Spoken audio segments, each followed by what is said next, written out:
रूस और यूक्रेन के बीच चल रही भीषण जंग में भारत ने अब तक का सबसे कड़ा रुख अपना लिया है और इसकी वजह है ब्लैक सी में भारतीय क्रू वाले जहाज़ों पर हमले की घटना। इन घटनाओं को लेकर पिछले कई दिनों से यूक्रेन भारत के साथ बातचीत करने को तड़प रहा था और अब जब यूक्रेनी विदेश मंत्री और भारतीय विदेश मंत्री के बीच फ़ोन कॉल कनेक्ट हुआ तो यूक्रेन ने उस कॉल पर रूस की शिकायत की है भारत से, लेकिन भारत ने बेहद साफ लहजे में यूक्रेन को हड़का दिया है। मामला ब्लैक सी में फंसे हुए 13 बेकसूर भारतीय नाविकों का भी है जिनकी ज़िंदगी जंग की आड़ में दांव पर। और विदेश मंत्री एस जयशंकर ने दो टूक लहजे में साफ कह दिया कि ये बिल्कुल भी बर्दाश्त नहीं किया जाएगा। दरअसल यूक्रेनी दूतावास पिछले कई दिनों से सोशल मीडिया पर गुहार लगा रहा था कि उनके विदेश मंत्री एंड्री सिबिहा की बात जयशंकर से करा दी जाए और अब जब फ़ोन की घंटी बजी तो यूक्रेन को शायद उम्मीद होगी कि भारत उसकी शिकायतों को सहानुभूति से सुनेगा, लेकिन विदेश मंत्री एस जयशंकर ने शुरुआत ही भारतीय नाविकों पर हो रहे हमलों के मुद्दों से की और एस जयशंकर ने साफ कर दिया कि अंतर्राष्ट्रीय समुद्री सीमाओं में मर्चेंट जहाज़ों को निशाना बनाना अस्वीकार्य है। ये पूरा विवाद यूक्रेन के चोरनमास्क पोर्ट पर फंसा है, जहां पर MV आमिर नाम के कार्गो जहाज़ पर 13 भारतीय क्रू मेंबर्स मौत के साए में जीने को अभी मजबूर है।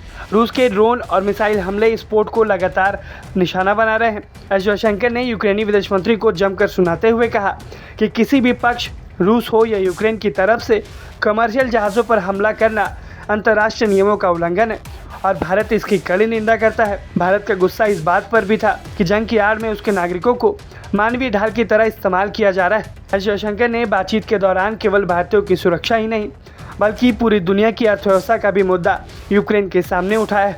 उन्होंने यूक्रेन को आईना दिखाते हुए कहा कि आपकी इस लड़ाई की वजह से तेल, खाद और राशन की सप्लाई चेन बर्बाद हो गई। इसकी सबसे भारी मार ग्लोबल साउथ यानी कि गरीब और विकासशील देशों पर पड़ रही है। एस जयशंकर का संदेश साफ था कि आपकी जंग की कीमत आखिर पूरी दुनिया क्यों उठाए। अपने पोस्ट में विदेश मंत्री एस जयशंकर ने लिखा, यूक्रेन के विदेश मंत्री एंड्री सिबिहा से हमारी अपनी यात्राओं के बाद पुनः बातचीत करके प्रसन्नता हुई। ब्लैक सी में वाणिज्यिक जहाज़ और भारतीय नाविकों पर हुए हमले को लेकर चर्चा हुई। किसी भी पक्ष द्वारा ऐसे हमले पूरी तरीके से अस्वीकार्य हैं और भारत उनकी स्पष्ट एवं अनइक्विवोकल यानी कि बिना किसी संकोच के निंदा करता है। यूक्रेन संघर्ष और शांति वार्ताओं से जुड़े हालिया घटनाक्रम की जानकारी प्राप्त की गई है। भारत लगातार संबंधित पक्षों के बीच संवाद और कूटनीति के माध्यम से समाधान का समर्थन करता है। वर्तमान अंतर्राष्ट्रीय स्थिति की नाजुकता पर भी बल दिया, जहां विभिन्न क्षेत्रों में अनेक संघर्ष जारी हैं। इनका प्रभाव विशेष रूप से वैश्विक दक्षिण यानी कि ग्लोबल साउथ के उन देशों के लिए ईंधन, उर्वरक और खाद्य सुरक्षा पर पड़ रहा है। यानी कि विदेश मंत्री एस जयशंकर ने यूक्रेनी विदेश मंत्री को फ़ोन कॉल पर साफ तौर पर बता दिया कि ऐसे हमलों को बिल्कुल भी भारत की ओर से बर्दाश्त नहीं किया जाएगा। दूसरी तरफ एस जयशंकर की डांट सुनने के बाद यूक्रेनी विदेश मंत्री एंड्री सिबिहा ने रूस की शिकायत करना शुरू कर दिया।